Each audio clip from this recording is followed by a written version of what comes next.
দেশ ও দেশের বাইরে থেকে যে যেখান থেকে দেখছেন, গোল গল্প চ্যানেলের পক্ষ থেকে সবাইকে শুভেচ্ছা। আজকে আমাদের লাইভের বিষয় হিন্দু ধর্ম থেকে চুরি হওয়া বিজ্ঞান, সায়েন্স ইন হিন্দুইজম। তো যে যেখান থেকে দেখছেন আমাদের লাইভটা, আমাদের চ্যানেল সাবস্ক্রাইব করুন, লাইক কমেন্ট ও শেয়ার করে সাথে থাকুন।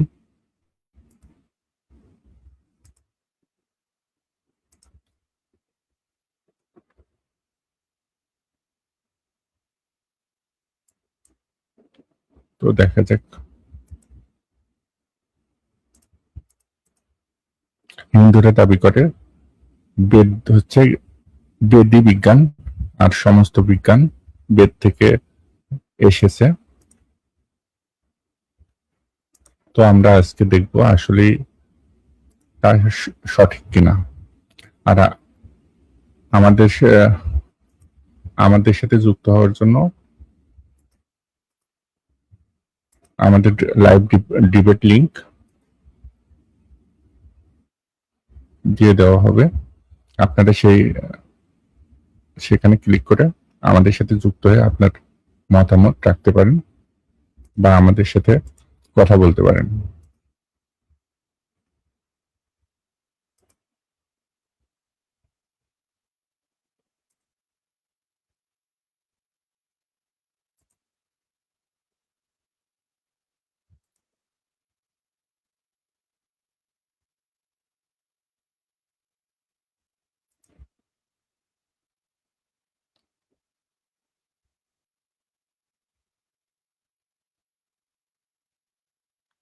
তো এইখানে দেখেন, এটা হচ্ছে ঋগ্বেদ মন্ডল 10 সূক্ত 90 মন্ত্র একে বলা হচ্ছে। এটা শিরোনাম হচ্ছে পুরুষ দেবতা নারায়ণ ঋষি। পুরুষের সহস্র মস্তক, সহস্র চক্ষু ও সহস্র চরণ, তিনি পৃথিবীকে সর্বত্র ব্যাপ্ত করিয়া 10 আঙ্গুলি পরিমাণ অতিরিক্ত হইয়া অবস্থিত থাকেন। ঠিক আছে, এখনো হইতেছে পৃথিবীর সৃষ্টি হয়নি। তো হিন্দু ধর্মশাস্ত্রে পৃথিবীর কনসেপ্টটা কি সেটা একটু আমাদের দেখা উচিত।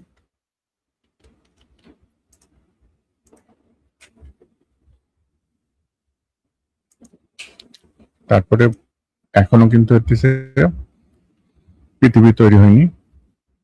এটার রেফারেন্স হইতেছে ঋগ্বেদ মন্ডল 10 সূক্ত 90 মন্ত্র 1 অনুবাদ রমেশচন্দ্র দত্ত।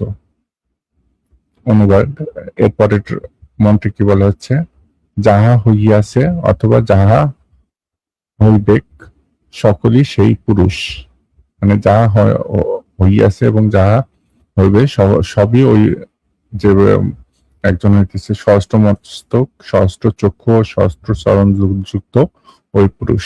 তিনি অমরত্ব লাভের অধিকারী হন, কেননা তিনি অন্য দ্বারা তিরোহিত করেন।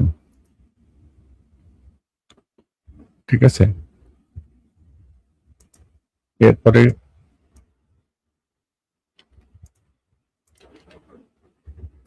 কি বলা হচ্ছে, এরপরের মন্ত্রে বলা হচ্ছে, তাহার এতাদৃশ মহিমা তিনি কিন্তু ইহা অপেক্ষাও বৃহত্তর।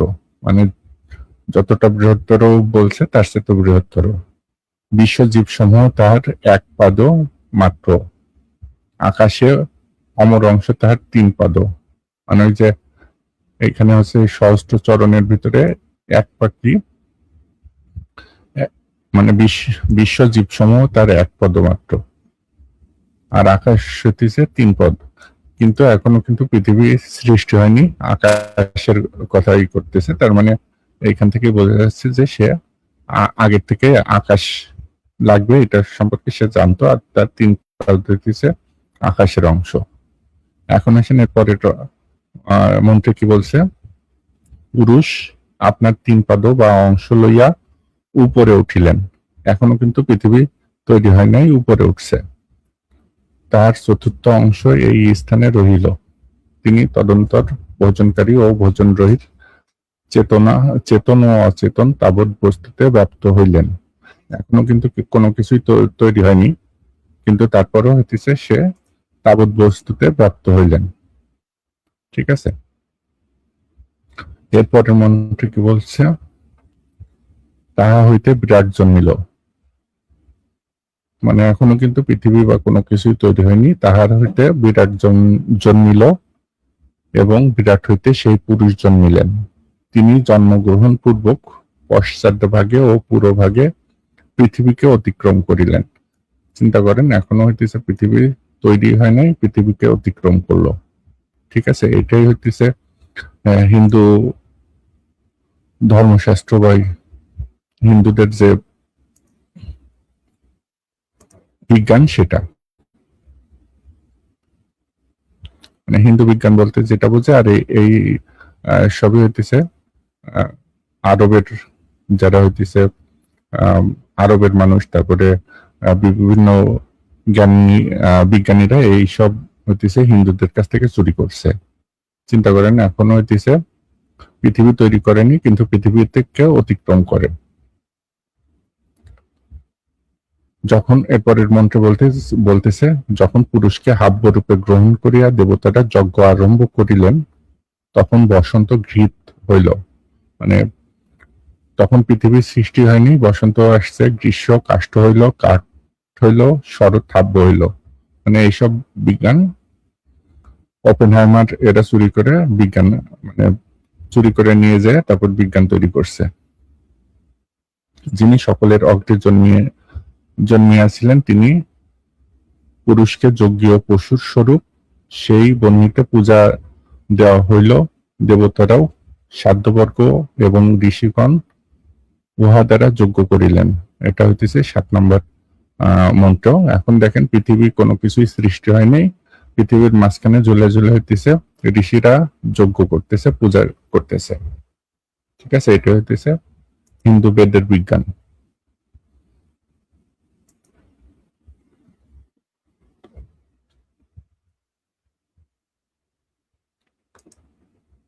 আপনারা যারা যুক্ত হয়েছেন আমাদের লাইভটা কমেন্ট শেয়ার করে সবার মাঝে ছড়িয়ে দিন।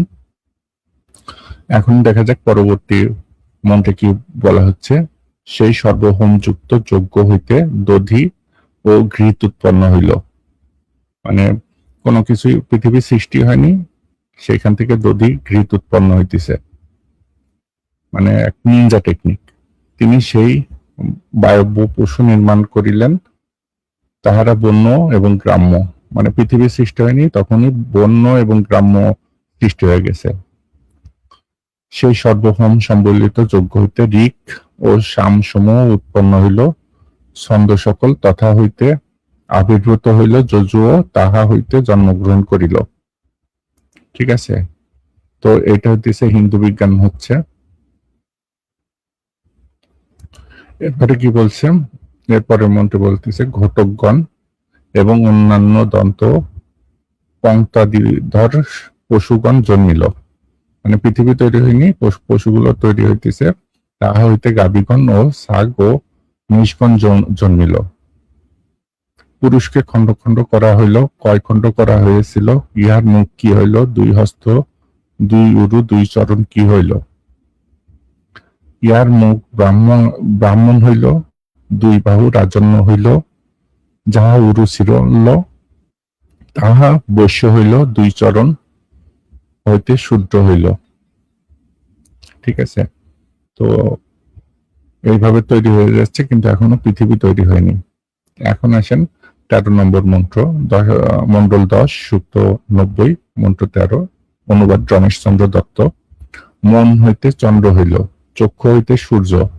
অথচ ততক্ষণে হইতেছে চন্দ্র সূর্য তৈরি হইতেছে, কিন্তু তার আগে গাছপালা, এই যে গ্রাম ট্রাম তৈরি হয়ে গিয়েছে, পশু পাখিও তৈরি হয়ে গেছে। মুখ হইতে ইন্দ্র ও অগ্নি, প্রাণ হইতে বায়ু। মানে আগেই কিন্তু তৈরি হয়ে গেছে, এখন বায়ু তৈরি হইল, তাহলে নিঃশ্বাস, শ্বাস প্রশ্বাস কিভাবে নিত? তো এই হইতেছে বেদের বিজ্ঞান। নাভি হইতে আকাশ, মস্তক হইতে স্বর্গ, 2 চরণ হইতে ভূমি। এই যে এখন হইতেছে ভূমি তৈরি হচ্ছে, কিন্তু তার আগে হইতেছে পশু পাখি তৈরি হয়ে গিয়েছে। কর্ণ হইতে দিক এবং ও ভুবন সকল নির্মিত হইল। এই যে এতক্ষণ পর এসে ভুবন ও দিক নিয়ে নির্মাণ করা হইল। তাহলে চিন্তা করেন কত মানে নিনজা বিজ্ঞান। আর এই বিজ্ঞান নাকি হইতেছে দেশ বিদেশের যত হইতেছে বিজ্ঞানী আছে তারা চুরি করছে। আর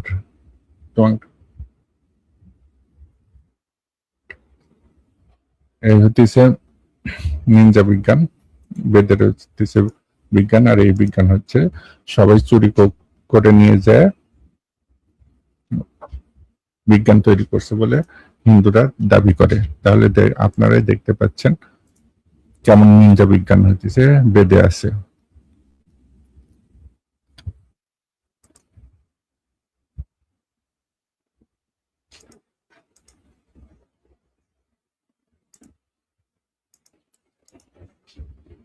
তো এরপরে কি বলে দেখা যাক।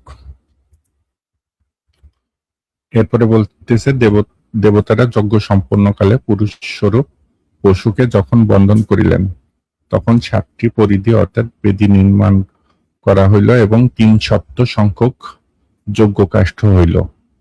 এটা হইতেছে 15 নম্বর মন্ত্র। দেবতারা যজ্ঞ দ্বারা যজ্ঞ সম্পাদন করিল।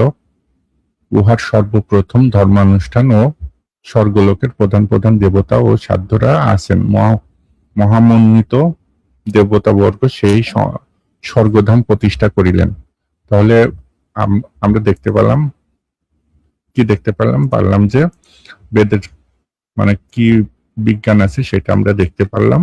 আর এই বিজ্ঞান নাকি হচ্ছে ওপেনহাইমার তারপরে আরব সমাজ এই বিজ্ঞান হচ্ছে চুরি করে নিয়েছে এবং সেই বিজ্ঞানের উপর আজকে সমস্ত বিজ্ঞানী হইতেছে বেদ থেকে বের হয়েছে এরকমই দাবি করে হিন্দুরা। তো আপনারাই দেখলেন মানে বেদে কি ধরনের বিজ্ঞান আছে।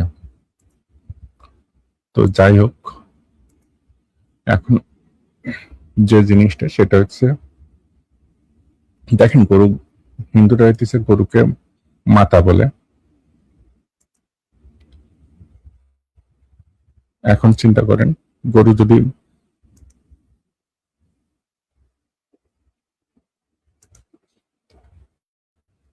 যদি গরু মা হয় তাহলে বলো ষাঁড় আমার বাপ, মাদি মহিষ আমার মাসি হয়, নর মহিষ আমার মেসো হয়, ছাগল আমার দাদি হয়, পাঠা আমার দাদু হয়। চীনের লোকেরা সাপ কুত্তা বিড়াল খায় বলে ভারতের লোকেরা পেরেশান হয়। আর সারা পৃথিবীর লোক এই জন্য পেরেশান হয় যে ভারতের লোকেরা গোবর খায় আর গরুর গুমূত পান করে শুদ্ধ হয়। আমরা কখনোই হিন্দু ছিলাম না, আমরা আজও হিন্দু নই। আমরা হিন্দু ধর্মের দাস, আমরা হিন্দু ধর্মের গোলাম। হিন্দু ধর্ম ত্যাগ করা, ধর্ম পরিবর্তন যদি ধর্ম পরিবর্তন হয়, ধর্মান্তর হয়, তবে দাসত্বের গোলামির শিকল ছিঁড়তে একজন বীর পুরুষই করতে পারে।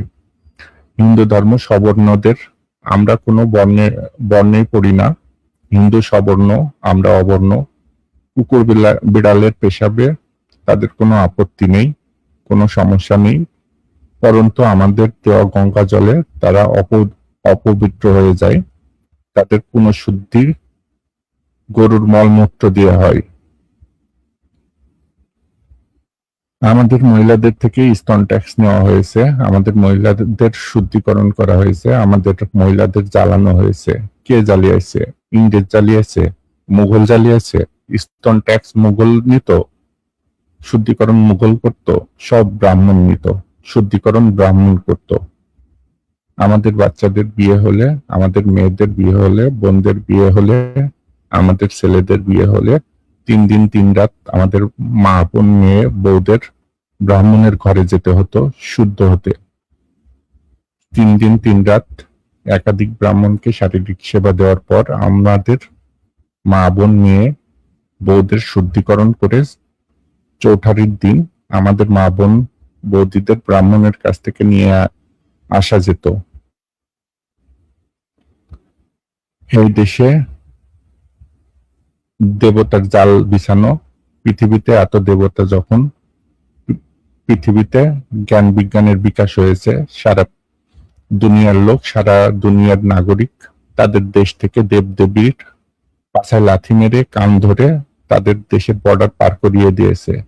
সব দেবতা পালিয়ে ভারতে চলে এসেছে, ৩৩ কোটি দেবতা। আর যদি ২০০ দেবদেবীর নাম লিখতে বলা হয় কোনো শঙ্করাচার্যকে, তাহলে হাওয়া বেরিয়ে যাবে। দেব আর দেবীর নাম লিখতে গিয়ে গোবর দেবতা, পাথর দেবতা, শুয়োর দেবতা, কুকুর দেবতা, বরহা দেবতা, ভৈরব দেবতা, সাপ দেবতাই চলে আসবে। কেন ভারতে গ্যালিলিও জন্মায় না, নিউটন জন্মায় না, আইনস্টাইন জন্মায় না, জেমস ওয়াট জন্মায় না? ভারতে রাম রহিম জন্মায়, আশারাম, নির্মল বাবা, দাতি মহারাজ, রামপালের জন্মায়, মানে রামপাল এটা জন্মাই।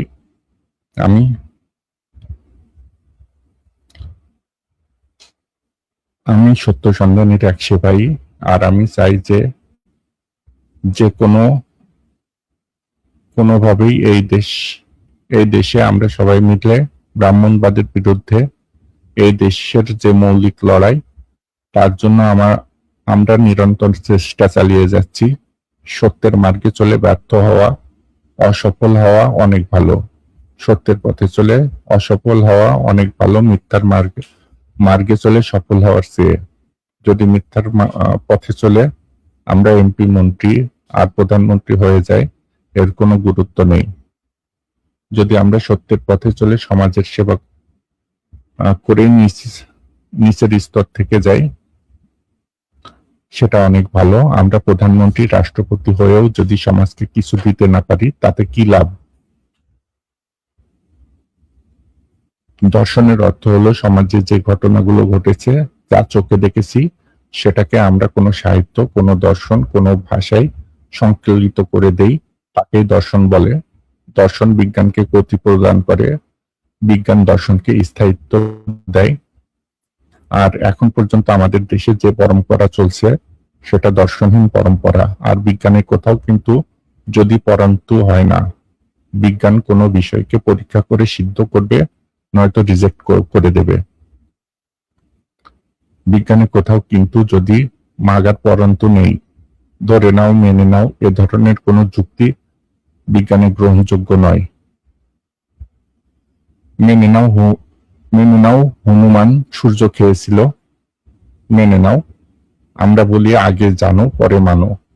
আমরা জানবো, পরীক্ষায় সিদ্ধ করব, তারপর কোন বিষয়ে সত্য বলে মানব। পাথরের মধ্যে দেবতা ঢুকে আছে, গোবরের ভেতর দেবতা ঢুকেছে।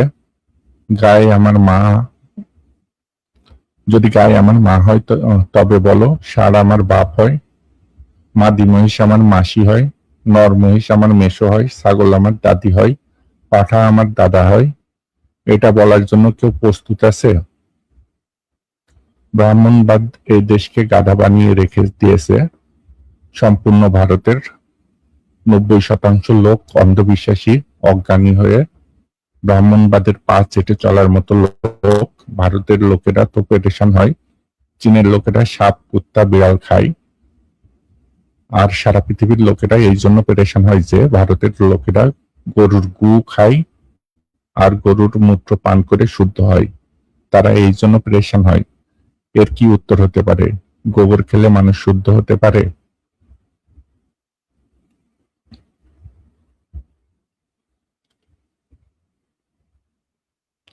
হিন্দু ধর্ম ত্যাগ করাকে যদি ধর্মান্তর বলা হয়, গোলামীর জিঞ্জির বীর পুরুষটাই ভাঙতে পারে। হিন্দু ধর্ম সবর্ণদের, আমরা কোনো বর্ণে পড়ি না। হিন্দু সবর্ণ, আমরা অবর্ণ।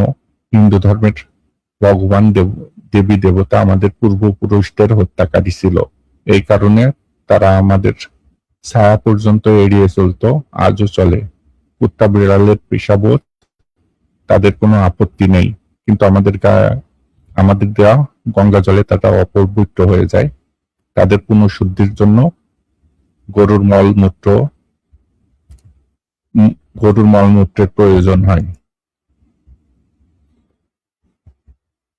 তো আসুন আমরা আবার প্রেজেন্টেশনে ফিরে যাই।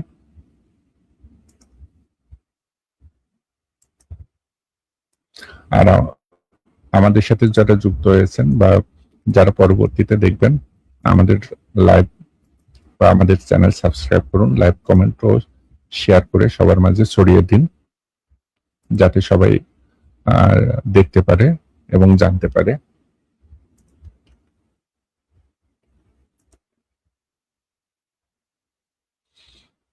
তো যেটা নিয়ে আমরা কথা বলছিলাম, যে হিন্দু ধর্মে বিজ্ঞান, হিন্দুরা দাবি করে থাকে বেদে বিজ্ঞান আছে। হিন্দু ধর্ম মানে সমস্ত বিজ্ঞান বেদ থেকে বের হয়েছে, বেদ থেকে পাওয়া গিয়েছে। তো আমরা দেখলাম যে বেদের বিজ্ঞান কি।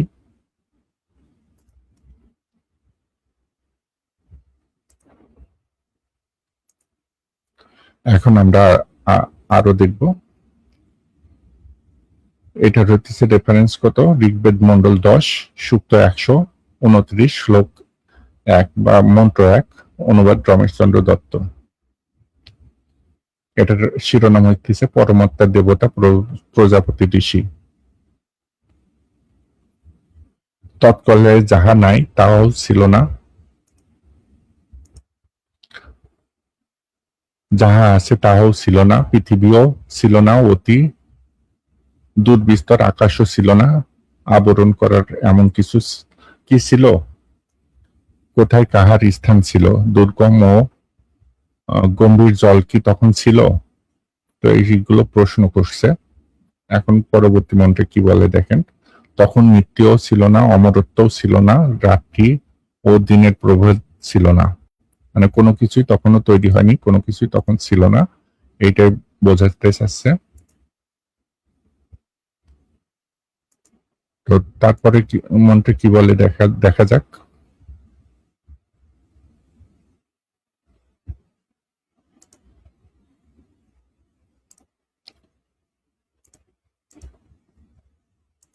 এর পরবর্তী মন্ত্রে বলা হচ্ছে, তখন মৃত্যুও ছিল না, অমরত্বও ছিল না, এটা তো পড়া হয়েছে।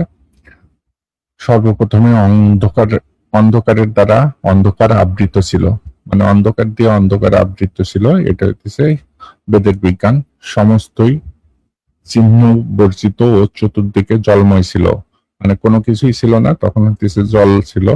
আর জল হইতেছে মহাশূন্য, হইতেছে ভাসমান অবস্থায় ছিল। এটাই হইতেছে বেদের বিজ্ঞান। মানে পৃথিবী কিছুই তৈরি হয় নাই, তখন জল ছিল।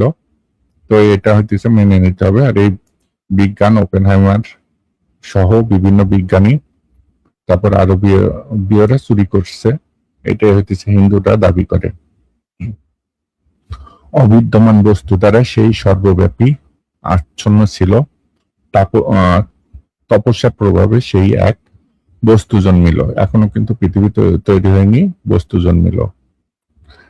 এরপরের মন্ত্রে বলছে, সর্বপ্রথমে মনের উপর কামের আবির্ভাব হইল। মানে কামের কথা তারা ভাবে না, মানে কাম মানে কি সেটা তো বুঝতে পারছেন সবাই। তাহা হইতে সর্বপ্রথম উৎপত্তির কারণ নির্গত হইল। বুদ্ধিমানগণ বুদ্ধি দ্বারা আপন হৃদয়ে পর্যালোচনা পূর্বক অবিদ্যমান বস্তুতে বিদ্যমান বস্তুর উৎপত্তি স্থান নিরূপণ করিলেন। এরপরে কি হইতেছে, রেতোধা পুরুষেরা উদ্ভব হইলেন, মহিমা সকল উদ্ভব হইলেন। ইহাদিগের রশ্মি দুই পার্শ্বে ও নিম্ন দিকে এবং ঊর্ধ্ব দিকে বিস্তরিত হইল। নিম্ন দিকে স্থিরা রহিল, প্রয়তি ঊর্ধ্ব দিকে রহিলেন। এরপরে মন্ত্রে বলতেছে, কেই বা প্রকৃতি জানে, কেই বা বর্ণনা করিবে, কোথা হইতে জন্মিল, কোথা হইতে এই সকল নানা সৃষ্টি হইল। দেবতারা এই সমস্ত নানা সৃষ্টির পর হইয়াছেন, কোথা হইতে যে হইল তাহা কেই বা জানে। তো এটা হচ্ছে প্রশ্ন করতেছে। এখন 7 নম্বর মন্ত্রে দেখেন কি বলে, এই নানা সৃষ্টি যে কোথা হইতে হইল, কোথা কাহা হইতে হইল, মানে কোথার থেকে হইল, কার দ্বারা হইল, কে সৃষ্টি করিয়াছেন, কি করেন নাই, তাহা তিনিই জানেন। মানে ওই যে সৃষ্টি করছে তিনিই জানেন, যিনি ইহার প্রভু স্বরূপ পরম ধামে আছেন, অথবা তিনিও জানেন না, জানিতে পারেন না। মানে এখানে এসে সেও জানে না বা সেও জানতে পারে না, এটা হইতেছে বলে দিচ্ছে। তাহলে বুঝতে পারছেন হিন্দু ধর্মশাস্ত্রে বিজ্ঞান কি এবং সে বিজ্ঞানের কি অবস্থা, সেটা আমরা দেখতে পারলাম। এখন আমরা আসি আরেকটা বিষয়, সেটা হচ্ছে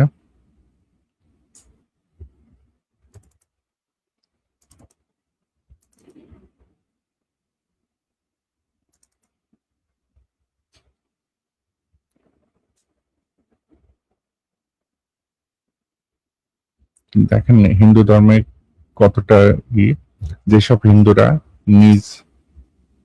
নিজে হিন্দু হওয়ার পরও হিন্দু বিরোধী কথা বলে, আমরা মনে হয় তাদের থেকে হিন্দুত্বটা কেড়ে নেওয়া উচিত। এটা হচ্ছে অদ্বিতীয় সূত্রধর ফেসবুকে পোস্ট করছে, তো আপনারাই বোঝেন।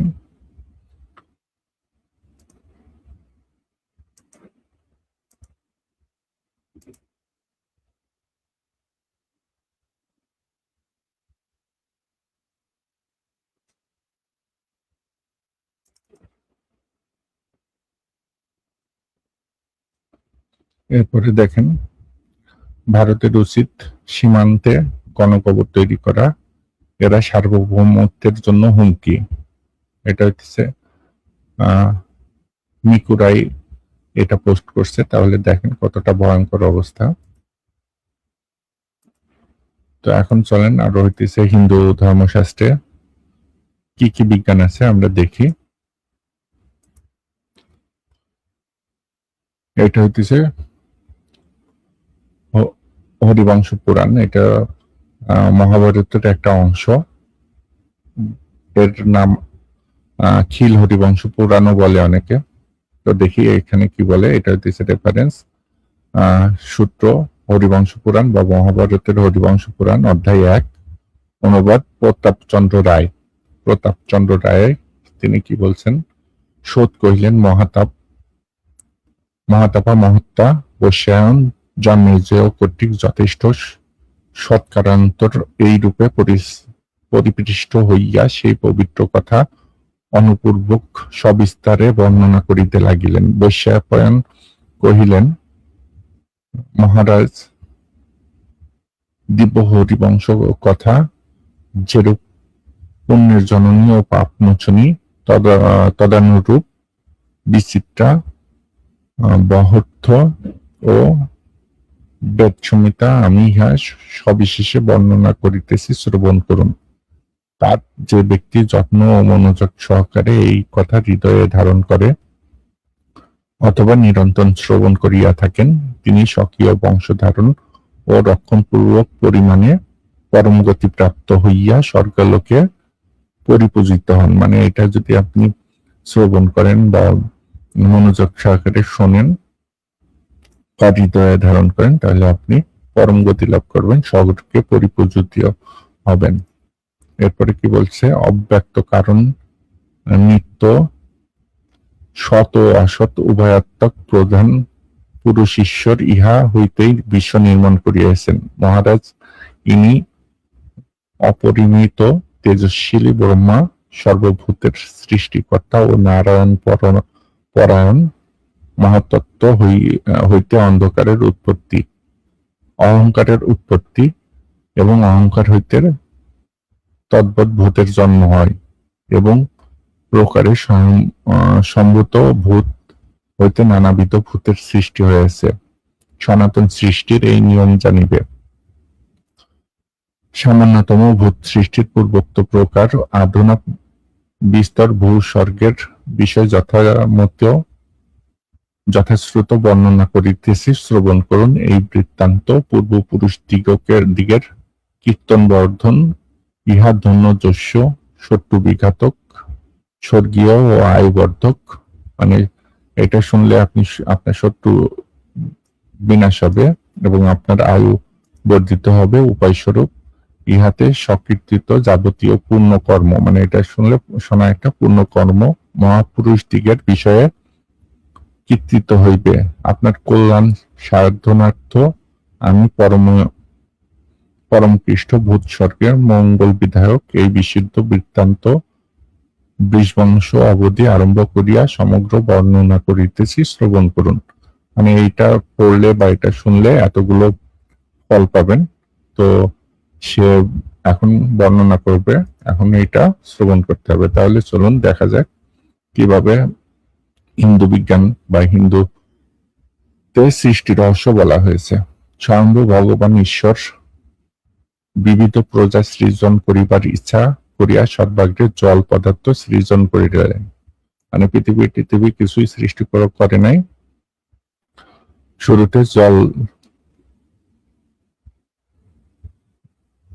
জল সৃষ্টি করলো। আর এইটা হইতেছে মহাশূন্যে মানে নিনজা টেকনিকে ভেসে থাকলো। তাছাড়া তো উপায় নেই, কারণ পৃথিবী তো এখনো সৃষ্টি হয়নি। গ্র্যাভিটেশন বা এইসবের কোনো ধারবালাই নাই। সে জল সৃষ্টি করলো, জল পদার্থ সৃজন করিলেন। অন্তর ইহাতে বীজ নিক্ষেপ করিলেন, মানে ওই জলের ভিতর বীজ নিক্ষেপ করিলেন। জল পদার্থ নর, অর্থাৎ নর রূপী ঈশ্বরের অংশ। দেখেন হিন্দু নিনজা টেকনিক শুরু হয়ে গেছে, ঠিক আছে। অতএব নর শব্দে উহাকে বুঝায়। পূর্বকালে জল ভগবানের বাসস্থান ছিল, অতএব উহার নারায়ণ এই সংজ্ঞা হইয়াছে। জলে নিক্ষিপ্ত বীজ অন্ডরূপে পরিণত হইল। অন্ডরূপে, তাহলে অন্ড মানে কি? ডিম বলে। তাহলে এই যে ব্রহ্মাণ্ড বলে, অন্ড মানে হইতেছে ডিম, ঠিক আছে। ক্রমে উহা হিরণ্যের ন্যায় বর্ণপ্রাপ্ত হইল। এই ডিম্ব হইতে স্বয়ম্ভু ব্রহ্মা স্বয়ং জন্মগ্রহণ পূর্বক উৎপন্ন হইলেন। অনন্তর 1 বৎসর কাল যাবৎ ওই ডিম্বের অভ্যন্তরে অভিবাস করিয়া ব্রহ্মা উহাকে 2 ভাগে বিভক্ত করিলেন। মানে ওই যে ডিম পারলো, ডিম পেড়ে ওর ভেতরে দিছে, কতদিন থাকলো? 1 বৎসর কাল ওই ডিমের ভিতর বাস করলো। তারপর কি করলো? 2 ভাগে বিভক্ত করিলেন। 1 ভাগে স্বর্গলোক, অপর ভাগ মানে এখন হইতেছে ভূলোক উৎপন্ন হইল, ঠিক আছে। তৎপরে ভগবান ওই 2 খণ্ডের মধ্যভাগে আকাশ সৃষ্টি করলো। মানে ডিমের ভিতরে হইতেছে আকাশ টাকাশ সৃষ্টি হইতেছে।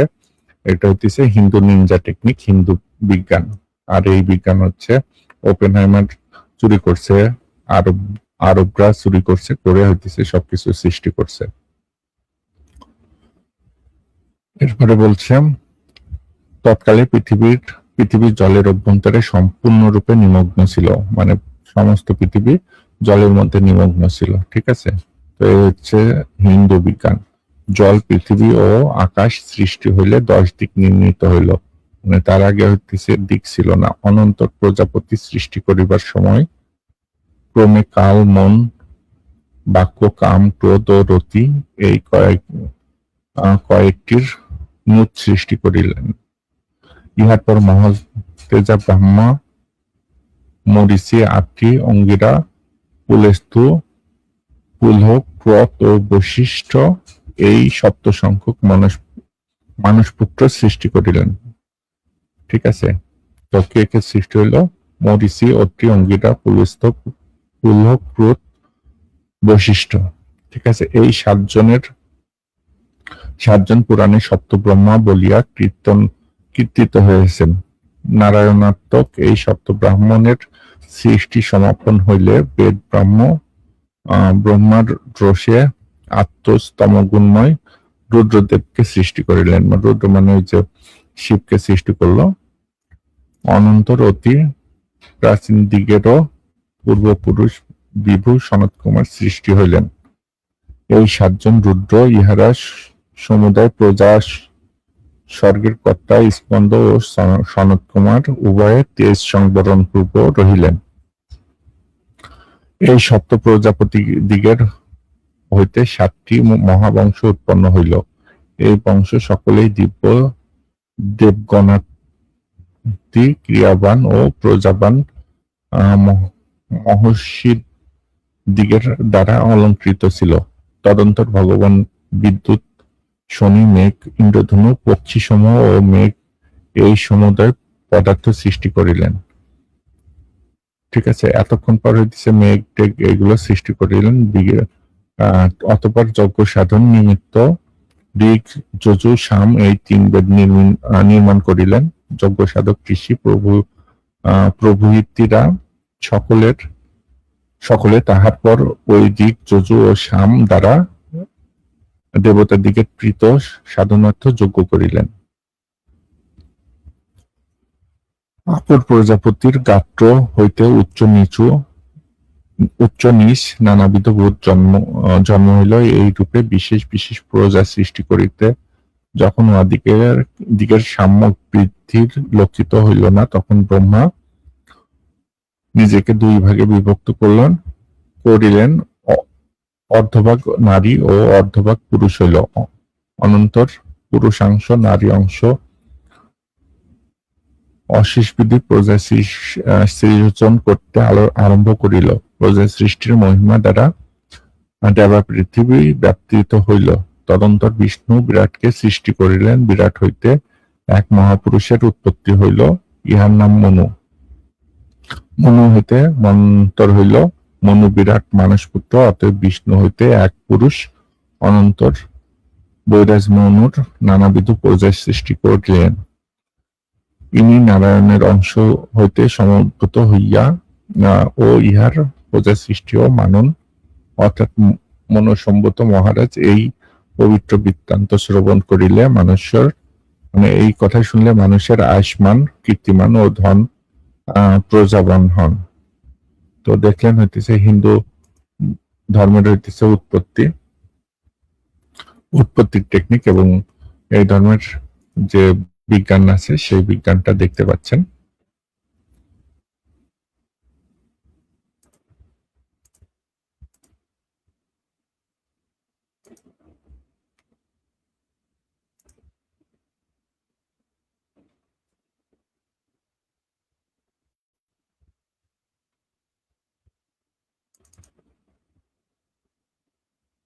ইসলাম ঘরে যদি জন্ম নিতাম পৃথিবীর সব থেকে আমি যদি ইসলাম ঘরে যদি জন্ম নিতাম পৃথিবীর সব থেকে সুখী মানুষটা আমি হতাম।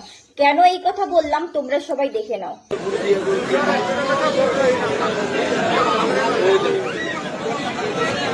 দেখলে তো আমাদের ধর্মের কিছু কিছু মানুষ গোবর খায়, গুমুত খায়। তোমরা কোনদিন দেখেছো যে কেউ রুটি দিয়ে গোবর খায়? ছি, মানে আমার কত জন্মের পাপ ছিল যে আমি হিন্দু ঘরে জন্ম নিয়েছি। ছি।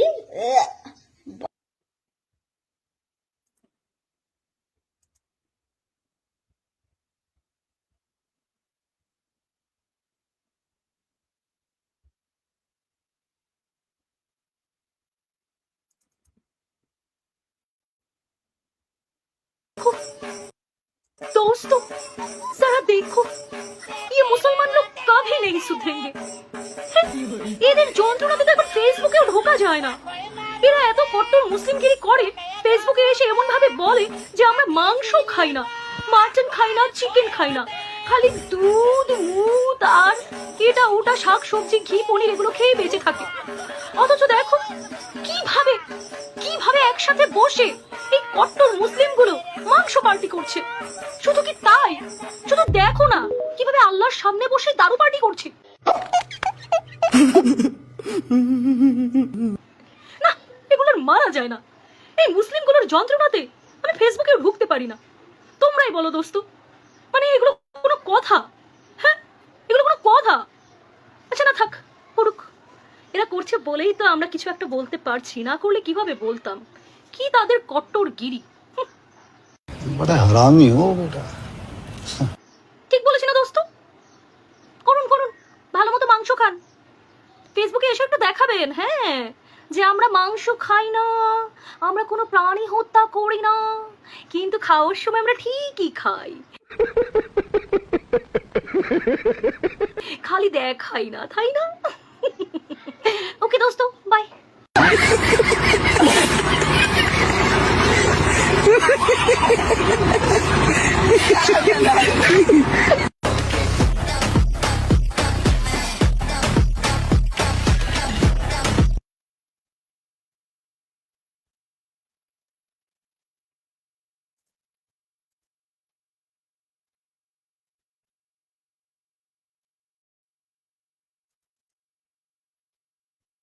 খারাপ, তারা গরু কেন খায়, তারা গরুকে হত্যা করে কেন কোরবানি দেওয়া হয়? মুসলমানরা খুব খারাপ, তারা গরু কেন খায়, তারা গরুকে হত্যা করে কেন কোরবানি দেওয়া হয়? এইসব কারণের জন্য কিছু কিছু মানুষের গাড়ে খুব জ্বালা, অথচ তারাই জানে না যে আমাদের গীতা বইতে কি লেখা আছে। আমাদের গীতা বইতে এটা লেখা আছে যে আমাদের যে মা কালীর পুজো করা হয়, গরুকে হত্যা করে তার রক্ত দিয়ে যেন পুজো করা হয়। তাহলে মুসলিমরা কি ভুল করেছে? তাদের তো নিয়মেই আছে গরু কুরবানি দেওয়া। তাহলে আমাদের যদি গরু মাতা হয় আর আমরা আমাদের মাতাকে যদি হত্যা করে রক্ত দিয়ে পুজো করতে পারি, তাদের তো কোনো ভুল নেই। আমার কথা বিশ্বাস হচ্ছে না তো তোমরাই শুনে নাও। মুসলমানরা গরুকে হত্যা করে তার মাংস খায়, আর হিন্দু ভাইয়েরা চিল্লিয়ে চিল্লিয়ে বলেন এ তো খুব অন্যায় কাজ, আমরা যাকে গো মাতা বলছি তাকে ওরা কেটে খাচ্ছে, তার মাংস খাচ্ছে, এ তো খুব অন্যায় কাজ। অথচ এই হিন্দু ভাইয়েরা জানেই না যে তারা যে মূর্তি পূজাগুলো করে, এই মূর্তি পূজা আবিষ্কারকারক যে বামন পুরোহিত গুলো রয়েছে, তারা তাদের শাস্ত্রে এইসব পূজার বিধিতে লিখেছে, যেমন দুর্গা পূজা, কালী পূজা, তার বিধিতে লিখেছে গরুকে বলি দিয়ে, গরুর রক্ত মাংস দিয়ে মা কালী মা দুর্গাকে পূজা করতে হবে। আসুন আগে প্রমাণটা দেখাই। এই দেখুন, এটা হচ্ছে কালিকা পুরাণ। এই কালিকা পুরাণে 588 নম্বর পৃষ্ঠাতে দেখুন লেখা আছে, 67তম অধ্যায় এটা। এখানে দেখুন লেখা রয়েছে, পরিষ্কার লেখা রয়েছে, দেখুন গো, মানে এখানে অনেক প্রাণীর নাম লেখা রয়েছে, একটা দুটো না। মুসলমানেরা তো কেবল গরুকে হত্যা করে, আর এ তো পুরো জঙ্গল ধরে সমস্ত প্রাণী হত্যা করার কথা এখানে লেখা রয়েছে। তার মধ্যে দেখুন গরুও রয়েছে, গরুকে বলি দিতে বলা হয়েছে, তার রক্ত মাংস দিয়ে পূজা করার কথা বলা রয়েছে। কি আশ্চর্যের ব্যাপার।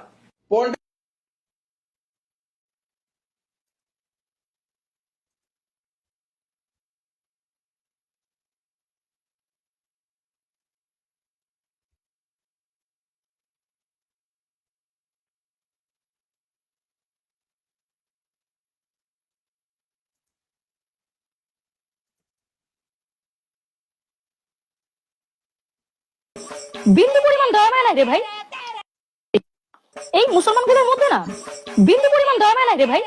দেখেছেন কিভাবে অবলা প্রাণীগুলোকে কিভাবে মেরে মেরে কেটে কেটে ছিঁড়ে ছিঁড়ে খাচ্ছে? না, এসব মানা যায় না। এআই এআই এআই ভাই, এআই।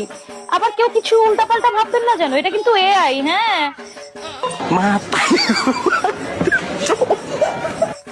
আর এই যে আমি কিন্তু সবজি পাকোড়া খাচ্ছি, বুঝছেন তো? কেউ আবার বলবেন না যেন এটা চিংড়ি পাকোড়া।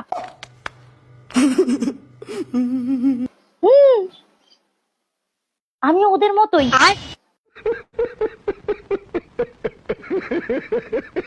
लेकिन ये साला कर क्या रहा है यहाँ पे?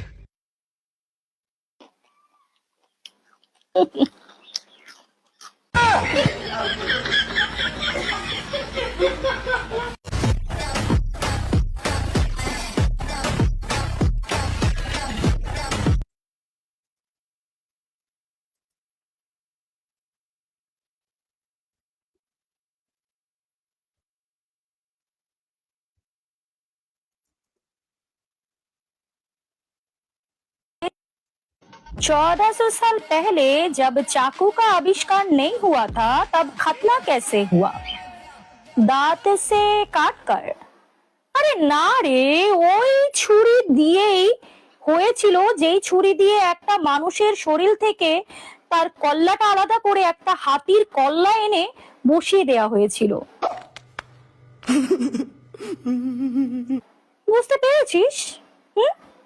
নাকি আরেকটু বোঝাবো?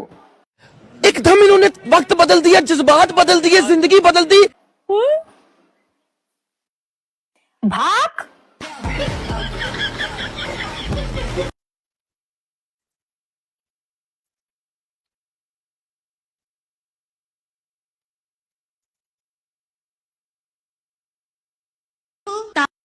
मुसलमानों में देखो ताऊ चाचा की लड़की से भी ब्याह हो जाता है, 3 बार तलाक तलाक कहने के बाद हलाला ससुर के साथ भी हो जाता है, कोई मर्यादा नहीं है। আচ্ছা, অনেক তো শুনলাম এই দিদির কথা। শুধুমাত্র এই দিদি না, দিদির যত ফলোয়ার্স আছে, যত যত অন্ধভক্ত আছে, তাদের আমাদেরকে নিয়ে খুব কমন কয়েকটা ডায়লগ আছে। হালালা হালালি, কাঠমোল্লা কাঠমল্লি, মাদ্রাসা ছাপ, অথবা কোনো কিছু না পেলে তখন তারা জঙ্গি বলবে অথবা কাজিন ম্যারেজ নিয়ে টিটকারি মারবে। তো দিদিও সেখান থেকে খুব একটা আলাদা কিছু তো বলেনি। তবে আজকে চলুন দিদির ধর্মগ্রন্থ থেকেই প্রমাণ দিয়ে দিব যে কাজিন ম্যারেজ কি শুধু মুসলিম ধর্মেই হয় নাকি সব জায়গাতেই হতে থাকে।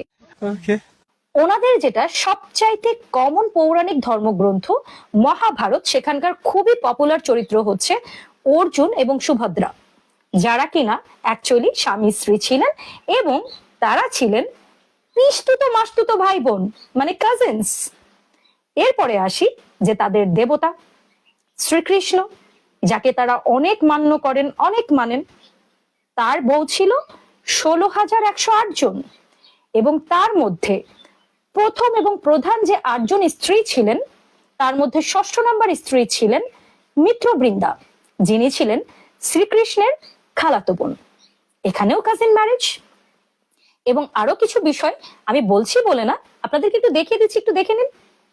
श्रीमद भागवत महापुराण गीता खंड 27 नंबर कोड और गीता प्लस गोरखपुर, इसमें देख भाई 500 नंबर पेज पर लिख रखी है, अवंती उज्जैन देश के राजा थे विंद और अनुविंद, वे दुर्योधन के वशवर्ती अनुयायी थे। उनकी बहन मित्रविंदा स्वयंवर में भगवान श्री कृष्ण को ही अपना पति बनाना चाहती थी, परंतु विंद और अनुविंद ने अपनी बहन को रोक दिया। परीक्षित मित्रविंदा श्री कृष्ण की फुआ यानी कि बुआ राजा अधिदेवी की कन्या थी। श्री कृष्ण जी राजाओं की बड़ी सभा में उसे बलपूर्वक कर ले गए। सब लोग अपना समूह लिए देखते रह गए। क्या बुआ की लड़की थी भाई? हमारे अरे दूसरी बुआ की कथा है भाई, भाई उन्हें सच्चाई ना बताई देता है। अब देख, एक बुआ नहीं, दो बुआ की चोरियां तो शादी कर रखी है। भगवान श्री कृष्ण की फुआ यानी कि एक और बुआ श्रुति कीर्ति के कई देश में भी आई गई थी। उनकी कन्या का नाम था भद्रा। उसके भाई संतर्दन ने आदि ने उसे स्वयं ही भगवान श्री कृष्ण को दे दिया और उन्हें उसका पाणी ग्रहण किया यानी कि ब्याह करा। और भाई ब्याह करना के वो बालक भी पैदा करे, वो भी दिखा देंगे। देख भाई, इसी के 520 नंबर पेज पर लिख रहा है, परीक्षित भगवान श्री कृष्ण की प्रत्येक पत्नी के गर्भ से 10 पुत्र उत्पन्न हुए, यानी कि जितनी भी पत्नियां थी प्रत्येक के 10 पुत्र थे, और आगे दिखा देंगे। मित्रविंदा जो कृष्ण जी की बुआ की लड़की थी, उसके पुत्र थे वक्र, हर्ष, अनिल, गृध, वर्धन, अन्नाद, महाश, पावन, भई और शुद्धि।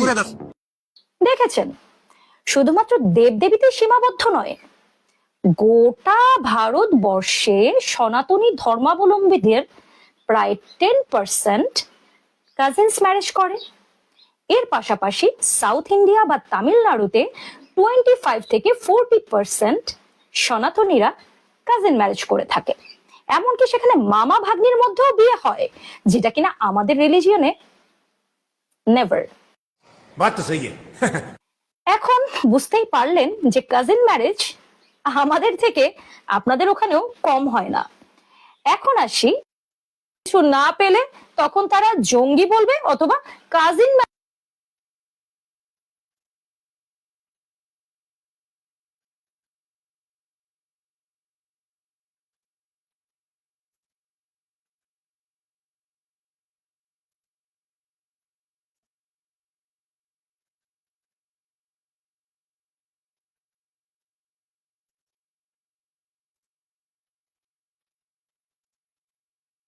ম্যারেজ নিয়ে টিটকারি মারবে।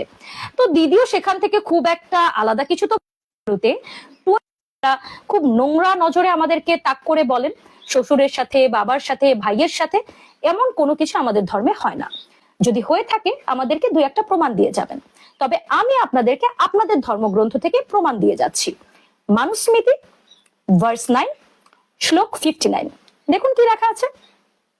কোন মহিলা যদি নিজের স্বামীর সাথে সন্তান জন্ম দিতে অক্ষম হয়, মানে মহিলা না, স্বামী যদি অক্ষম হয়, তাহলে সেই স্বামীর ছোট ভাই মানে মহিলার দেবর অথবা তার সম্পর্কিত কোনো পুরুষের সাথে সে মিলন করে একজন বাচ্চা জন্ম দিতে পারে এবং এটাকে বলা হয় নিয়োগ।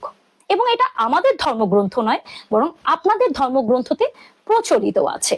আমি যদি নিয়োগের বিষয়টা আরেকটু ক্লিয়ার করতে চাই, তাহলে একটু দেখে নিন।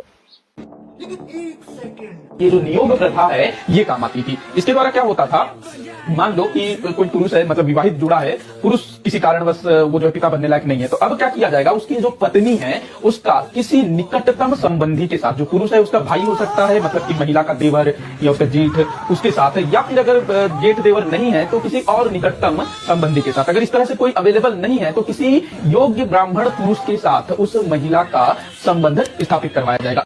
দেখেছেন, আমি একা বলছি না, আপনাদের শুধুমাত্র নিয়োগ প্রথা কাজিন ম্যারেজে সীমাবদ্ধ নয়। यही नहीं, अभी और सुनिए। আপনাদের ওখানে তো একটা মেয়ে দুটো বড় রাখতে পারে। তাহলে বলুন, নিজের ঘরের এত সৌন্দর্য থাকতে আমাদের ঘরে তাকানোর কি দরকার বলুন তো? बड़ा हरामी हो बेटा। নিজের ঘরের সৌন্দর্য নিয়ে ব্যস্ত থাকুন না, আগে তো নিজেদের ধর্মগ্রন্থ, নিজেদের দেবদেবী, নিজেদের মানুষদের অবস্থান সম্পর্কে জেনে নেবেন, তারপরে এই ধরনের কথাবার্তা বলবেন। তা না হলে ওই হাসির খোরাক হয়ে রয়ে যেতে হবে। কি ঠিক বললাম তো, নাকি আমার কথায় কোনো क्लियर ना बेजाल से। ঠিক আছে? আমি কথা বলবো পয়েন্টে পয়েন্টে, এখন ব্যথা লাগলে লাগুক আপনাদের জয়েন্টে জয়েন্টে।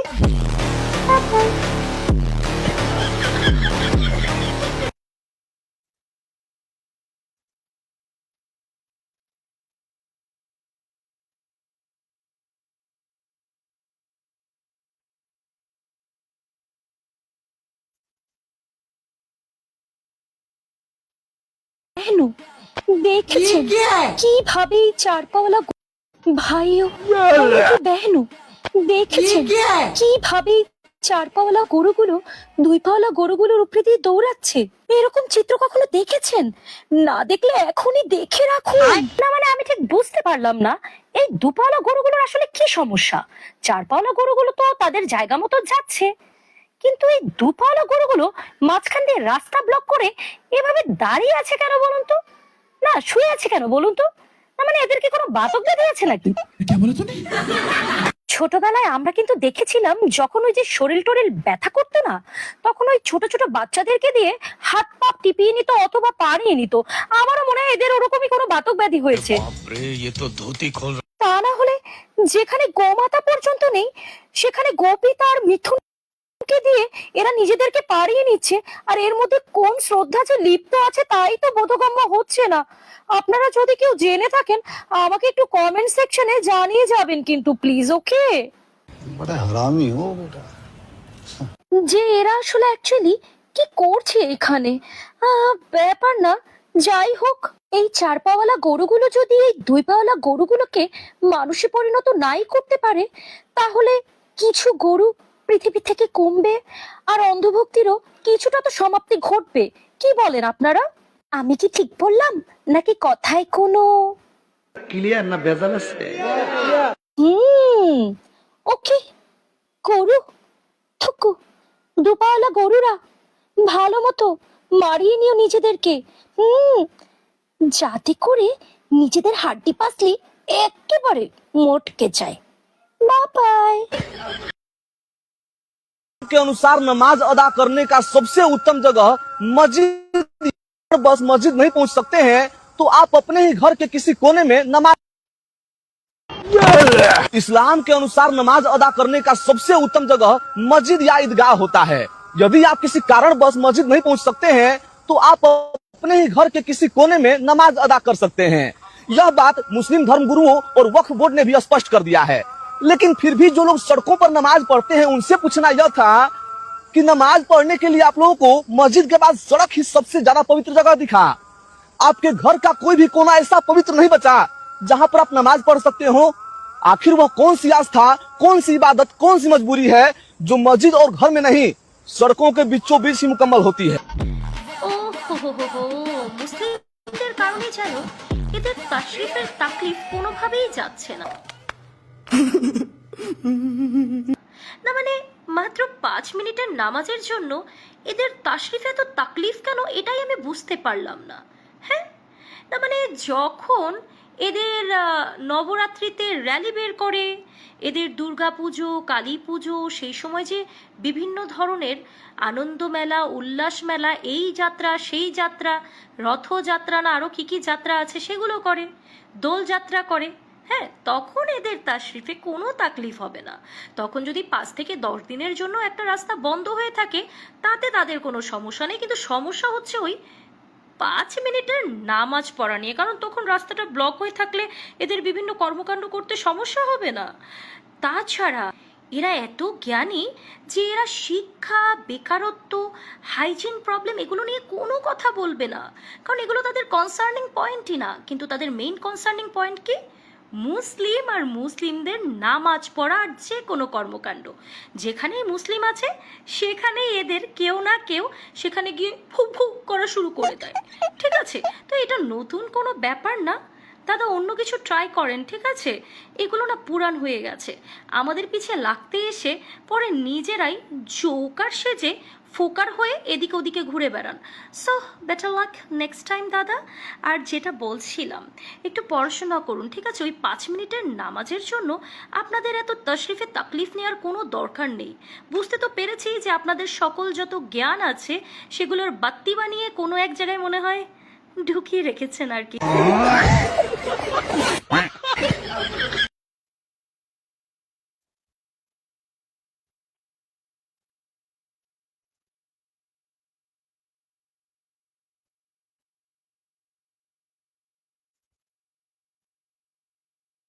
সেগুলো কাউকে যেন না বলতে বলতো। আচ্ছা আচ্ছা, খারাপ কাজগুলো কি তুমি কি ওকে করতা নাকি ও তোমাকে করতো? ও আমাকে করতো।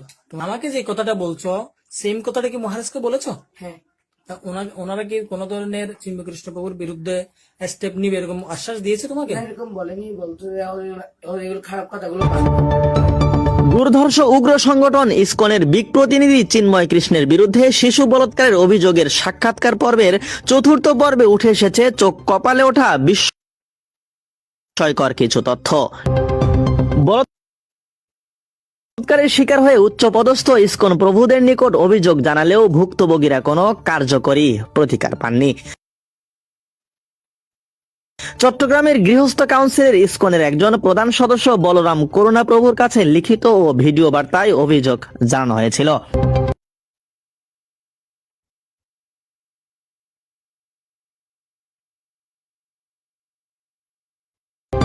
এছাড়াও শরণাগতি প্রভু ত্রিবতী ও মহারাজ চারুচন্দ্র প্রভুর কাছেও এসব অভিযোগ জানানো হয়েছিল বলে সাক্ষাৎকারে উঠে এসেছে। কিন্তু চিন্ময়ের বিরুদ্ধে কেউই কার্যকরী কোনো পদক্ষেপ গ্রহণ করেননি। ইসকন কিংবা হিন্দু ধর্মে সমকামিতা বৈধ কিনা এ ব্যাপারেও এখন উঠছে গুরুতর প্রশ্ন। তো দর্শক, দেরি নয়, চলুন বিস্তারিত শুনে নেওয়া যাক ভুক্তভোগীর জবান থেকে। আমি ভালো আছি। তোমার নাম কি? অর্পণ। আচ্ছা, তুমি সাম্প্রতিক আমাদের একজন ইসকন চট্টগ্রামের গৃহস্থ কাউন্সিলের একজন প্রধান সদস্য বলরাম করুণা প্রভুকে তুমি কিছু অভিযোগ দিয়েছো, যে লিখিতভাবে এবং ভিডিও আকারে দিয়েছো, এবং আমরা দেখেছি যে এই শরণাগতি প্রভু এবং ভক্তিপ্রিয় গদাধর গোস্বামী মহারাজ, চারুচন্দ্র প্রভু, এদেরকে তুমি তোমার সাথে চিন্ময়কৃষ্ণ প্রভুর সাথে কোনো ধরনের শারীরিক নির্যাতন করেছে তোমাকে, সেই বিষয়ে তুমি কিছু কথা বলেছো। হ্যাঁ, আমি তোমাকে কিছু প্রশ্ন করব, তুমি সত্য সত্য কথাগুলো বলবা, ঠিক আছে? তুমি কি শারীরিক ভাবে সুস্থ আছো? হ্যাঁ। মানসিক ভাবে সুস্থ আছো? হ্যাঁ। আচ্ছা, তুমি গুরুকুলে কখন থেকে জয়েন করেছো? 2017। 2017 নাকি 16? 17। আচ্ছা আচ্ছা আচ্ছা। তো চিন্ময়কৃষ্ণ আসলে অ্যাকচুয়ালি ঘটনাগুলো আমাকে বলো তো, যে চিন্ময়কৃষ্ণ প্রভু তো একজন ব্রহ্মচারী এবং পণ্ডিত ধামের অধ্যক্ষ, তোমার সাথে কি ঘটনা হয়েছে? আমাকে মানে রুমের মধ্যে মেসেজ করতে নিয়ে দিত, নিয়ে গিয়ে মানে যে কাজ সমকামিতা বলে সেটা করে। তো সমকামিতা মানে কি? এটা কি ধরনের? মানে যৌন কাজ বলে। কিভাবে করতো? বলতো যে ওইদিকে এটা চুমুনে তোমাকে কি, তোমার সাথে কি এই, অর্থাৎ আমি তোমাকে সরাসরি বলি, যেহেতু তোমার বয়স কত এখন? 16 বছর। হ্যাঁ, তো তোমার সাথে প্রথমে কখন, একদম প্রথম কোন দিন বা কত মাস আগে এই ঘটনাটা ঘটেছে? 2 মাস আগে। মানে পুনরুদ্ধান থেকে বের হওয়ার 2 মাস আগে। হ্যাঁ। হ্যাঁ, উনি কিভাবে ডাকতো তোমাকে, কখন, বা রাত্রে ডাকতো নাকি দিনে ডাকতো? রাত্রে। রাত্রে ডাকতো। রাত কয়টা বাজে? ধরেন 9টা, 9:30। 9টা, 9:30 বাজে। হ্যাঁ, ডেকে তোমাকে কি বলতো প্রথমে? বলতো মানে মেসেজ টেসেজ কথা বলতো। কিরকম ভাবে মেসেজ করতো? আমার হাত পা গুলো মানে মেসেজ করতাম করে, তারপর বলতো যে এরকম উনার পরনে কি থাকতো? গামছা। গামছা থাকতো। তোমার পরনে কি থাকতো? আমারও পরনে কাপড় ছিল এমনি। ধুতি কাপড়, অর্থাৎ এই তোমাদের গুরুকুলের ড্রেসটা থাকতো। হ্যাঁ। আচ্ছা আচ্ছা। তো তখন তোমাকে কিভাবে মেসেজ করতে বলতো? না এমনি বলতো হাত পা গুলো কামড়াচ্ছে, মেসেজ করতে বলতো, তারপর বলতো যে এদিকে আয়, হলে আমার এই ধরে শপথ কর বলতো। কি ধরে? ওরা কবচ টবচ ধরে কবচ ধরে শপথ করে। কি বলতো শপথ করে? কি বলতো? হলে তুই আমার সাথে এগুলো করতেছো তো এগুলো কাউকে বলবি না। এগুলো মানে কোনগুলো কি করতো? মানে যে খারাপ কাজগুলো করতো সেগুলো কাউকে যেন না বলতো বলতো। আচ্ছা আচ্ছা। খারাপ কাজগুলো কি তুমি কি ওকে করতা নাকি ও তোমাকে করতো? ও আমাকে করতো। তোমাকে করতো না? মানে তোমার সাথে কতবার হয়েছে এরকম? আমার সাথে 2বার হয়েছে। 2বার হয়েছে না? আচ্ছা, যদি তোমাকে যদি উপর থেকে বলা হয় যে এই শারীরিক সম্পর্কটা করলে ডিএনএ টেস্ট দিতে হয় যা প্রমাণ স্বরূপ, হ্যাঁ, তুমি কি ডিএনএ টেস্ট দিতে প্রস্তুত আছো? হ্যাঁ। আচ্ছা আচ্ছা, ঠিক আছে। আর একটা বিষয় হচ্ছে যে, এখন তুমি বলবা যে কখনো তুমি কি ওকে করেছো, বা তোমার জননেন্দ্রিয়ের মধ্যে মানে অর্থাৎ ধরেছে কখনো ও? হ্যাঁ। হ্যাঁ। হ্যাঁ হ্যাঁ। আচ্ছা ঠিক আছে। আচ্ছা, তোমার সাথে এই যে এই এই অবৈধ কর্মগুলো ঘটেছে, তুমি কি আর স্থানীয় কোনো ভক্তদেরকে জানিয়েছো? হ্যাঁ আমি জানিয়েছিলাম তিরুকে। আচ্ছা আচ্ছা আচ্ছা। তিরুপতি প্রভুকে জানিয়েছো, অর্থাৎ তিরুপতি প্রভু তখন পুণ্যের ধামে ছিল। দামে ছিল। ধামে ছিল। তখন তিরুপতি প্রভু কি বলেছে তোমাদেরকে? বলতো যে এগুলো আমি জানি না, আমি এরকম শুনি না। তারপর অনেকদিন ধরে এরকম বলতেছে উনি আমাকে বলতে তুই এগুলো কিভাবে জানাস। আমি একবার মানে শিরোভূতার কথা বলতেছে একটু মধ্যে শুনেছিলাম। আচ্ছা আচ্ছা। পরবর্তীতে তোমরা কোথায় গিয়েছো? রংপুর চলে গিয়েছো। হ্যাঁ। মহারাজকে সমস্ত কিছু বলেছো। হ্যাঁ। আমাকে যে কথাটা বলছো সেম কথাটা কি মহারাজকে বলেছো? হ্যাঁ। তা ওনারা কি কোন ধরনের চিন্ময়কৃষ্ণ প্রভুর বিরুদ্ধে স্টেপ নিবে এরকম আশ্বাস দিয়েছে তোমাকে? না এরকম বলেনি, বলতো যে এগুলো খারাপ কথাগুলো বাদ দাও এরকম করে বলছিল মহারাজ। আচ্ছা আচ্ছা আচ্ছা। অর্থাৎ তোমাকে তো কোনো ধরনের আশ্বাস দেয়নি। আচ্ছা, সাম্প্রতিক চারুচন্দ্র প্রভু তোমার থেকে স্টেটমেন্ট নিয়েছে, তুমি কি ওনাকে সবকিছু বলেছো? হ্যাঁ বলেছি। উনি কি আশ্বাস দিয়েছে তোমাদেরকে? উনি কিছু বলেনি তেমন, বলতো যে পর দেখা যাবে, এরপর আরো অনেকজনকে ডেকে এরপর নিয়েছে। আচ্ছা আচ্ছা আচ্ছা, ঠিক আছে। এখন তোমার সাথে যে চিন্ময়কৃষ্ণ প্রভু শারীরিক সম্পর্ক এবং তোমাকে অনেক নির্যাতন করেছে, বলাৎকার যাকে বলা হয়, যেটাকে সমকামিত বলা হয়, হ্যাঁ, তো এগুলোর কি তুমি কি বিচার চাও? হ্যাঁ। তোমার পড়ালেখার ক্ষতি হয়েছে এবং তুমি একটা মানসিক ভাবে হেজিটেশন ভোগ করছো, হ্যাঁ। এগুলো তো আমাদের ইসকনের মধ্যে কোনো শিক্ষা নেই, ঠিক আছে? কোনোদিন কারো কাছ থেকে দেখেছো, কোনো ভক্ত থেকে দেখেছো এগুলো? না। এই নোংরামি গুলো? না। ঠিক আছে, তাহলে ঠিক আছে, আমরা এগুলো তোমার কথা মতো, যেহেতু তুমি আমাকে এই কথাগুলো বলছো, হ্যাঁ, আমি কি বলবো, এগুলো আমি আমাদের নারগোপাল প্রভু আছেন, আমাদের গুরু মহারাজ আছেন এবং ঊর্ধ্বতন কর্মকর্তারা রয়েছেন, এগুলো আমি অ্যাপ্রুভ করবো, ওনাদেরকে আমরা সাবমিট করব এবং ওনারা এগুলোর অ্যাকশন নেবে, ঠিক আছে? হরে কৃষ্ণ। দর্শক, সাক্ষাৎকারের 4টি পর্ব শেষ হলো। আগামীকাল আমরা একটি ডকুমেন্টারি ভিডিও নিয়ে উপস্থিত হব আপনাদের সামনে। সেখানে প্রমাণ করব প্রথম ধারার জাতীয় গণমাধ্যমে উঠে এসেছিল চিন্ময় কৃষ্ণের বলাৎকারের ঘটনা, কিন্তু এত কিছুর পরেও কেন তাকে শাস্তি দেওয়া হয়নি, কেন করা হয়নি গ্রেফতার, বিস্তারিত জানাবো আগামী।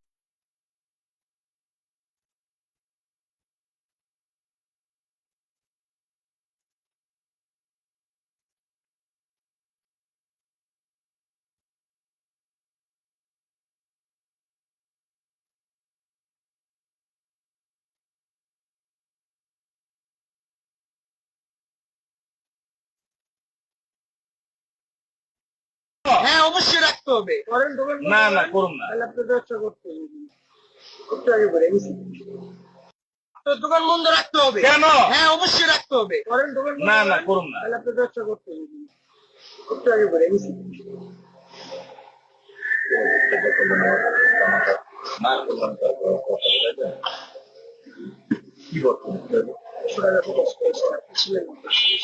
এখন হবে না, এটাই তো না করছি।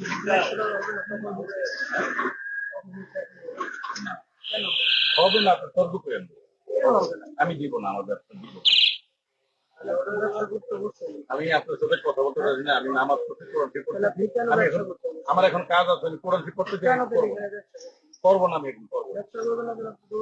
আচ্ছা করুন, আমি তেলাওয়াত করে লই, না না না করুন না, হ্যাঁ আমি ফ্রি হয়ে লই, তেলাওয়াত করে লই, না এখন বন্ধ করে আপনি এনে বসে থাকেন, না এখন করুন না, আপনি দোকান বন্ধ করতে হবে, এখন করুন না, এখন করতে হবে আপনার। আঙ্কেল এই যে চাইতেছেন কোনো সিন ক্রিয়েট করতে আঙ্কেল, আমার কথা বুঝতেছে? আপনি কি আমার কথা বুঝতেছে? আপনি মুসলমানের সন্তান তো, আমি তেলাওয়াত করার পরে আপনাকে দিব, তারপর দিব না। যান আপনি তো এতক্ষণ এই কথা বলেন, আপনি বলছেন আমার আপনার ডিস্টার্ব হবে দিকে আমি বলি না, আমার তেলাওয়াত করার পরে আপনাকে দিব, বলতে হবে তো। যান আপনি বসেন, এটা বলতে হবে, আপনার দোকান বন্ধ রাখতে হবে, দেখবেন দোকান বন্ধ করব আপনি, সেটা আমি আপনি দেখবেন আমার তেলাওয়াত করার পরে আপনি বন্ধ করতে পারি কিনা দেখবেন, আপনি কেন দোকান বন্ধ করবেন? আপনি কি বলতেছেন? খামখেয়ালি কথা বলতেছেন, খামখেয়ালি কথা কেন? আপনি কেন আমার দোকান বন্ধ করবেন? ব্যবসা করবেন না কেন? আপনি বলছেন আমি নামাজ পড়ি, তেলাওয়াত করে নিই, তারপর করুন। যান, আমি তেলাওয়াত কথা লাইনে আসতে, যান আপনি বলছেন বন্ধ কথা লাইনে আসেন, যান আপনি আমার দোকান বন্ধ করে দেবেন। খামখেয়ালি হয়ে গেছে বাংলাদেশে, আপনার দোকান বন্ধ রাখতে হবে। কেন? হ্যাঁ অবশ্যই রাখতে হবে। যান আপনি বলছেন, ফোন দেন না, আমি কাউকে ফোন দেওয়ার দরকার নাই, আমি এখানে বৈধ ব্যবসা করি, আমি কাউকে ফোন দেওয়ার প্রয়োজন মনে করি না। আমি এখানে ট্রেড লাইসেন্স করে ব্যবসা করি, আমি যদি বলি আপনি এখানে এটা আপনার মুখের কথা। যান আপনি তেলাওয়াত করে এলে তারপর আপনাকে দিব, আমি বলছি। যান দেখবেন আপনার বৈধ ব্যবসা অবৈধ হয়ে গেছে। যান হ্যাঁ যান আপনি, আমি বলছি আমি তেলাওয়াত করার পরে আপনাকে দিব। যান আপনি যান, কথা আসতে বলেন, আমি আসতে বলছি। যান আপনি বলছেন স্লো, চুপ। হ্যাঁ আপনি না গেলে তো হবে না, আপনি আমি এখানে তেলাওয়াত করতেছি, আপনি বাধা দিলে হবে না তো। আপনি তেলাওয়াত করেন, যান, কিন্তু কথা খুব আছে, আমি আপনাকে বলছি তখনই। যান আপনি এটা খেলে মানুষের দোকান বন্ধ টেন্ডার নেন আপনারা না, দোকান বন্ধ করে দিবেন। কেন দোকান বন্ধ করে দিবেন আপনি? এখন আবার আপনি কেন কথা বললেন? না আপনি যে বললেন দোকান বন্ধ করে দিবেন, কি বলছেন তখন? কি বলছেন? ব্যবসা করবেন না এখন, দোকান বন্ধ করেন। এখন আমি তেলাওয়াত করতেছি, আমি করুন না, আমি কোরআন শিক্ষা আপনি কেন আমার পড়ার ভিতরে ডিস্টার্ব করলেন? আপনি 2 মিনিট পরেই বলতেন, আপনি কেন আমার পড়ার ভিতরে ডিস্টার্ব করলেন? আপনি তো এতক্ষণ পড়ার কথা বলেন, মুখে না করছি, ব্যবসা হবে না। আমি তো না করছি আপনাকে প্রথম, তাই না? আমি তো আপনাকে এইভাবে না করছি, আমি তেলাওয়াত করতেছি, আপনাকে না করছি, এখন হবে না, তাই না? আপনার দোকান উঠিয়ে দিবেন, বন্ধ করে দিবেন, এরপরও বলছি আমি তেলাওয়াত শেষ করে নিয়ে আপনাকে দিব। একটু সময় দেন, করতে থাকেন, আপনাকে একটু সময় দেন।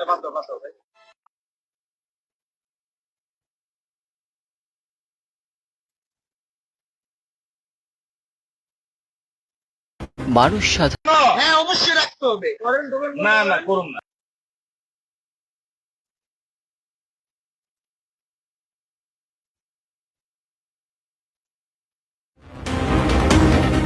মানুষ সাধারণত সকালের নাস্তায় রুটি খায়, আর সেই রুটির সঙ্গে থাকে সবজি, ডাল কিংবা অন্য কোনো পছন্দের খাবার। কিন্তু সোশ্যাল মিডিয়ায় ভাইরাল হওয়া একটি ভিডিও দেখে অনেকেই রীতিমতো চোখ কপালে তুলেছেন, কারণ ভিডিওতে দেখা যাচ্ছে ভারতের এক ব্যক্তি রুটির সঙ্গে খাচ্ছেন গরুর গোবর, আর সেটি কোনো প্লেটে পরিবেশন করা নয়, বরং খোলা জায়গায় পড়ে থাকা গোবর থেকেই তিনি রুটি ছিঁড়ে সেই গোবর তুলে খেতে শুরু করেন।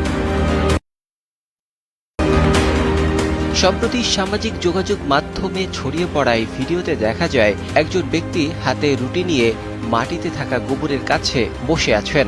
এরপর তিনি রুটির টুকরো দিয়ে গোবর থেকে কিছু অংশ তুলে মুখে দেন। তার আচরণ দেখে মনে হয় যেন তিনি কোনো সাধারণ খাবারই খাচ্ছেন। মুখের অভিব্যক্তিতেও কোনো অস্বাভাবিকতা বা বিরক্তির ছাপ দেখা যায় না, বরং তিনি বেশ স্বাভাবিকভাবেই আয়েশ করে খাবার গ্রহণ করছেন। ভিডিওটি প্রকাশ্যে আসার পর মুহূর্তেই তা ভাইরাল হয়ে যায়। নেটিজেনদের মধ্যে শুরু হয় তুমুল আলোচনা। কেউ বিস্ময় প্রকাশ করেছেন, কেউ আবার ভারতীয়দের এমন খাবার নিয়ে প্রশ্ন তুলেছেন।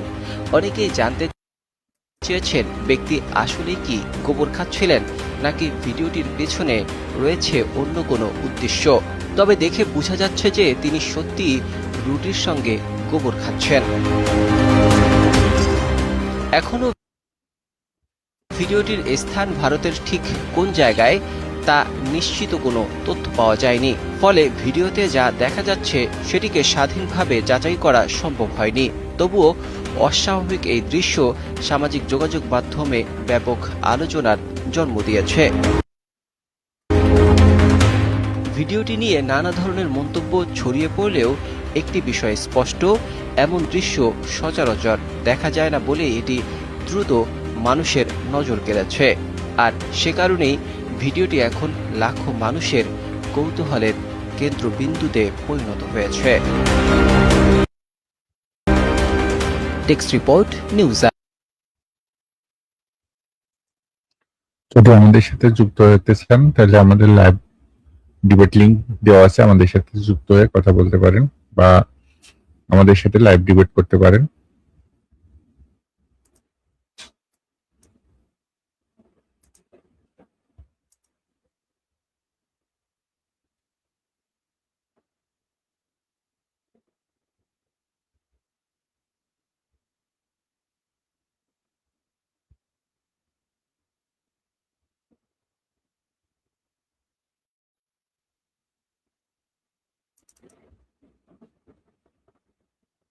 আপনার নামটা যে দিতে বলা হলো, আগের দিন তো বলা হলো আপনার নামটা আপনার উল্লেখ করছে না।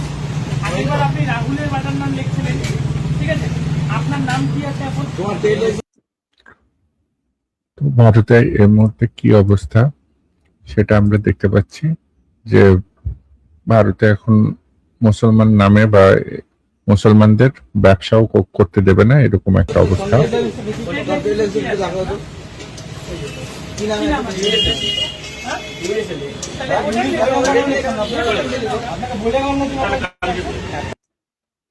তো দেখছেন কিভাবে হুমকি ধামকি দিচ্ছে। বারবার করে তো আমরা আসবো না। আচ্ছা কালকে বলছেন একবারই বলবো আমরা, আপনাদেরকে তো সমস্যা কাস্টমার তো জানা উচিত যে তুমি এই যে একজন কি নাম তোমার? নাম আছে তোমার। না এই না নাম, সেই নাম তুমি বাটার নাম দিয়ে দাও। ঠিক আছে, কালকে চেক করব। ওইদিন তো বলা হলো আপনাকে, আপনি বলেন করে দেবেন, তারপরে আবার দেখছি শুধু বাটার নাম। কালকে চেক করে দেবেন, ভালো করে করে দেবেন।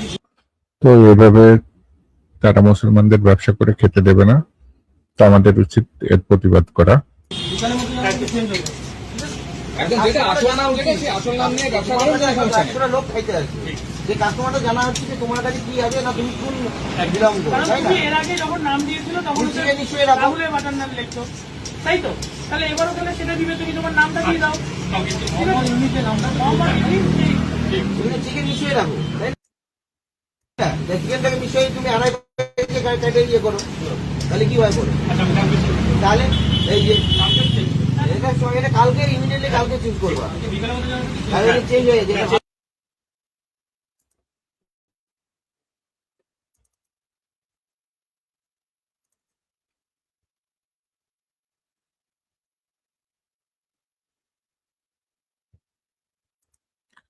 এছাড়াও দেখেন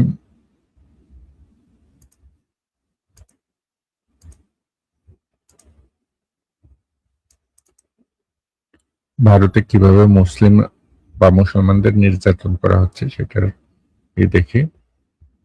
ডক্টর নারায়ণ গঙ্গোপাধ্যায় তার পোস্টে করছে যে বামেরা হিন্দু মানে না কিন্তু সংখ্যালঘু মানে, ধর্ম না মানলে কিসের সংখ্যালঘু।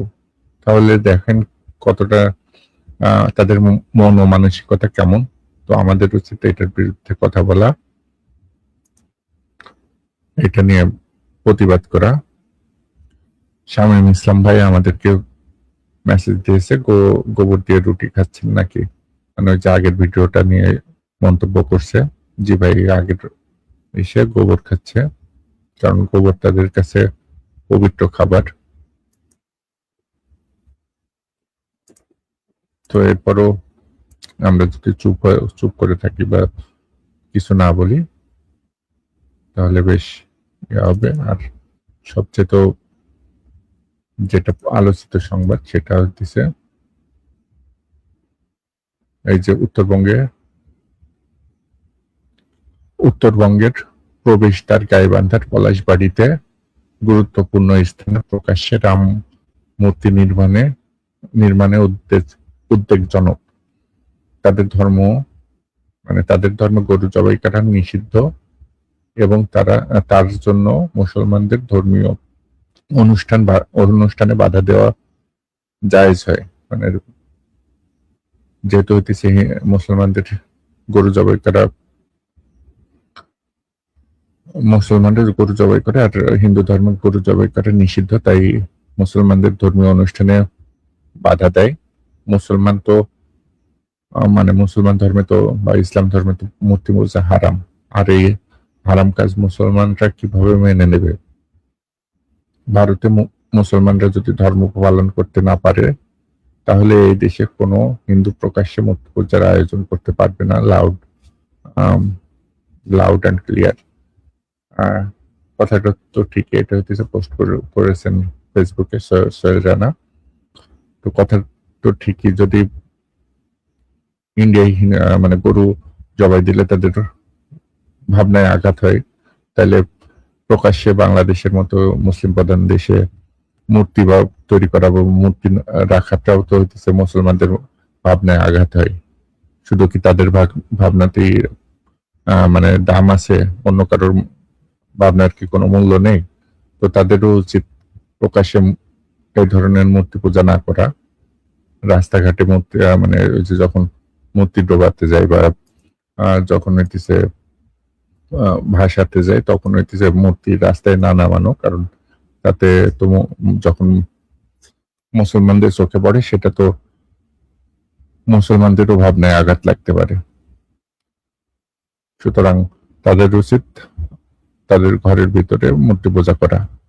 তো সব জায়গায় নিয়ম একই হওয়া উচিত, যেহেতু তারা মনে করে গরু জবাই করলে তাদের ভাবনায় আঘাত লাগে, তাহলে তাদেরও উচিত হবে তাদের মূর্তি পূজা এবং মূর্তির যে ডোবানোর কাজ সমস্ত প্রক্রিয়া তাদের ঘরের মধ্যে করা।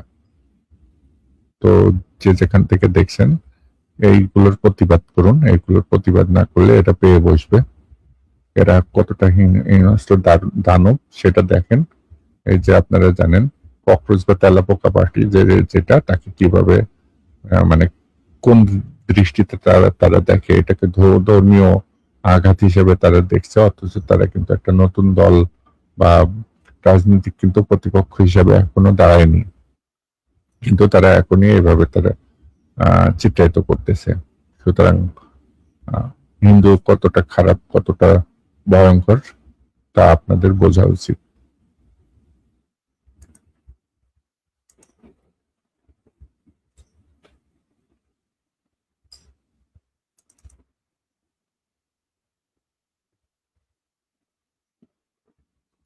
এখন দেখেন আর একটা পেজ থেকে কি ধরনের পোস্ট দেয়। বিজেপি যদি, এটা হচ্ছে সনাতন রক্ষা পরিষদ, বিজেপি যদি আমার ধর্মের বিরুদ্ধে যায়, আমি বিজেপির বিরুদ্ধে যেতে দুইবার ভাববো না। আমার কাছে আমার ধর্ম আগে। তো যারা হইতেছে মুসলমানদের জিজ্ঞেস করে যে ইসলাম ধর্ম আগে না দেশ আগে, তো এখন দেখেন হিন্দুরা কিন্তু দেশের আগে হইতেছে বা দলের আগে তাদের ধর্ম।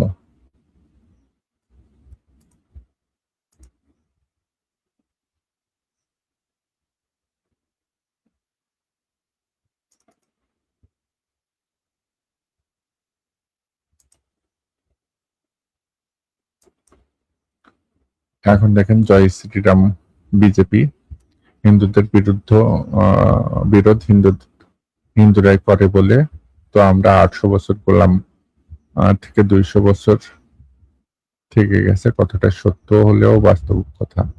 যে সকল হিন্দুরা বলছে যে আমরা গরু বিক্রি না করতে পারলে মরে যাব, সেই সব হিন্দুদেরকে বলতে চাইছি তোমরা মরে গেলেই আমাদের ভারত শান্তিতে থাকবে। কতটা নিকৃষ্ট এবং অমানবিক কথা তারা বলতে পারে চিন্তা করুন। তোমাদের মতন দেখেন কালি কিভাবে করে, এই ধরনের কালি তারা হচ্ছে প্রমোট করে। দেশের গাদ্দার হিন্দু বিরোধী, হিন্দু দরকার নেই। সুতরাং আপনারা বুঝতে পারছেন কি অবস্থা।